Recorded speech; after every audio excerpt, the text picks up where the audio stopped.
Crime against women in चलिए India. आज एक बहुत ही गंभीर मुद्दे के बारे में हम लोग जानेंगे कि इसमें कितनी विमेंस किल्ड कर दी गई हैं लोगों के ही द्वारा। 2011 की बात करें तो 2,28,650 केसेस दर्ज हुए थे कि गर्ल्स को, विमेंस को मार दिया गया है। और 2021 की बात करें तो उसकी रेट और ज़्यादा हो गई, केसेस और ज़्यादा रिपोर्ट हुए, दर्ज हुए। तो 2021 में 4,28,000 केसेस सामने आई। तो 2000 सोचने की बात है, 2011 में 2 लाख ही क्यों थे? क्योंकि उस समय घर वालों के मन में अगर लड़की का रेप हो गया, कुछ हो गया, तो अपनी इज्जत बचाने के लिए केस ही दर्ज नहीं करते थे। तो ये था 2011 की प्रॉब्लम। ऐसा नहीं कि क्राइम हम उस समय नहीं होता था, क्राइम उस समय भी था, लेकिन लोग अपनी इज्जत बचाने के लिए रिपोर्ट ही नहीं दर्ज करते थे। ये भी मामला है। और हो सकता है कि उस समय कम ही क्राइम्स हुए हैं और वो बढ़ के 2021 में 4 लाख हो गए उसकी रेट।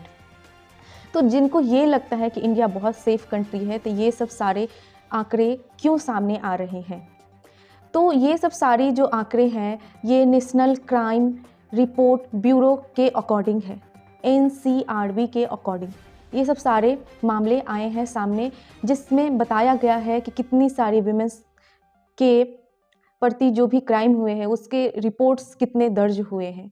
तो जिन्हें ये लगता है कि इंडिया बहुत सेफ कंट्री है और हम तो अपनी बेटियों को देवी मानते हैं, तो उन्हें ही आप मार भी देते हैं।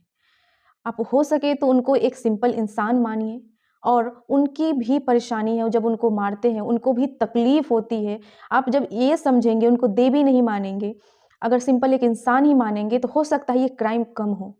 आप देवी मानते हैं या तो पूजनीय ही बना देंगे, या तो उसको एक बलिदान की मूर्ति ही बना देंगे। जब तक आप उसको एक विमेन नहीं मानेंगे, एक महिला नहीं मानेंगे और एक इंसान नहीं मानेंगे, तब तक बेटियां मरती ही रहेंगी।